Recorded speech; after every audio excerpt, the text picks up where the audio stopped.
And welcome back. The South Dakota Golf Hall of Fame was the site of last night's banquet, capping a full day of very cool activities, I might add. Many of the living Hall of Famers were back and were recognized at the banquet last night, including Chris Cheddar, who just loves having a place now where you can come and look at memorabilia, read stories about the golfers. An incredible group of golfers, 60 of them, who either played at a very high level or contributed to the sport they love. South Dakota has always been such a great golf state. It's really embraced the game, and so it's nice to have a place. Chris, by the way, was on Calling All Sports today. You can go to the archives and listen to that. It was fun reading off all the bios at the banquet last night and seeing all the displays outside of the SDGA office, which is at the Holiday Inn next to the next to Elmwood, and you can see hole 7 on the East 9 from the Hall of Fame. Well, the Boys City Golf Tournament wrapped up at Elmwood today. I'm sure Tom Jansen he was out on the course instead of watching from his office. He's got a cool office. Here is Lake Hamilton of Washington. Knocks it in the side door on hole number 1 for a birdie. Hole number 2, Roosevelt's Jack Egerbrotten had a great round today with a chip, comes really close. He shot 71 today and would tie for second place. Jacob Stewart of O'Gorman also on number 2. His chip gets real close, and he will end up with a birdie. He shot a 72 today. Hole number 3, Lincoln's Nash Stenberg with a long par putt, 75 today, but he wins by 7 shots, and he would congratulate Lake, because here goes Lake again. He had a birdie on the first hole. He had a birdie on the 4th hole. He did great when we were there. Gets the high five from Nash. Nash gets the high five from everybody, because let's go to your scoreboard. Lincoln wins the team title by 7 over Roosevelt and Stenberg with a convincing 7-shot win over Egerbrotten and Jack Lundeen, who had a 68 today for Roosevelt. Well, they are playing for the key to the city Thursday night at the Bob as USF will host Augustana. Actually, the Cougars are going to really be trying to keep the key as they have won 6 of the 7 games since the rivalry started on the football field.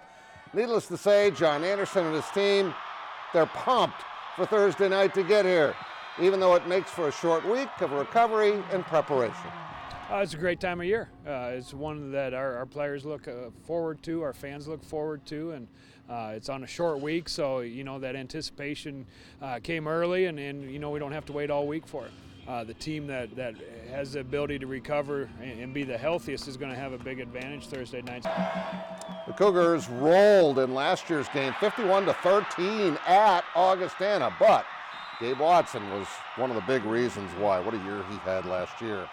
On to the volleyball courts, where we had some great matchups tonight, starting at Washington. That's where the 3rd-ranked Warriors hosting the number 2 Knights of O'Gorman. And Emma Ronsick had herself a night. Watch her go up and just pound it down. I've always thought she'd be a great D1 volleyball player. She's going to play D1 basketball at Creighton. Maybe they ought to talk her into trying to do both. Lefty Zoe Birch makes Grandpa Willie happy with that one. But it was Knights tonight on the visiting court. Grace Bingford with a kill, and the night really belonged to Ronsick. She was brilliant tonight. One of her 24 kills. Yikes! Luckily nobody got hurt on that one. O'Gorman wins it 3-1. All right, over to the Lincoln Gym, where the top team in the state, the Watertown Arrows, were there to play the Patriots. Mackenzie Bisker goes up and nails this one. Arrows leading the first set by 6, and they would increase the lead. Megan Hegland with the lead, gets it to double figures with that. And then it's going to be Hegland again. She had 11 kills on the night to lead the Arrows. They win the first set 25-15. The Patriots come back. They come on fire in the second set. There's Bailey Plord with a kill. They would win the second set. In fact, they would split the first 4. There's Sydney Wiefeld with the kill. So we go to the 5th and final set. Rosemary Bellum a little concerned. But Sophie Teets with a beautiful kill. She's one of the best in the state. And then it's going to be Bisker again. It came right down to the wire. Watertown wins a thriller, 16-14, 3-2 was your final. And this is always a great matchup. Chester against Parker tonight at the Pheasants Gym and you know who that is. She's the all-time winningest coach in state history for the Parker Pheasants. There's Ella Pry with a kill for Chester. This time, Chester goes to Jada Kenyon, and Jada gets the left-handed kill. Chester wins the first set. That was Jill Christensen, by the way. Parker comes right back, though. Sydney Behrens. Sydney with the kill. Now, Chester goes back to Ella Pry, which makes sense. She's going to get the kill here. But Parker, undaunted, is going to turn right around and go to sophomore Brooke Behrens, and Brooke is going to get the kill. Parker wins the second set, and it's 1-1. But Chester, in a long match, just got over a little bit ago. It's going to be Pry again. They would pry the victory tonight. That was a wicked kill. She's pumped. 3-1 your final. Chester was victorious. Again, there's your O'Gorman score. Watertown over Lincoln. Roosevelt shut out Mitchell. Harrisburg and Dakota Valley win along with Northwestern.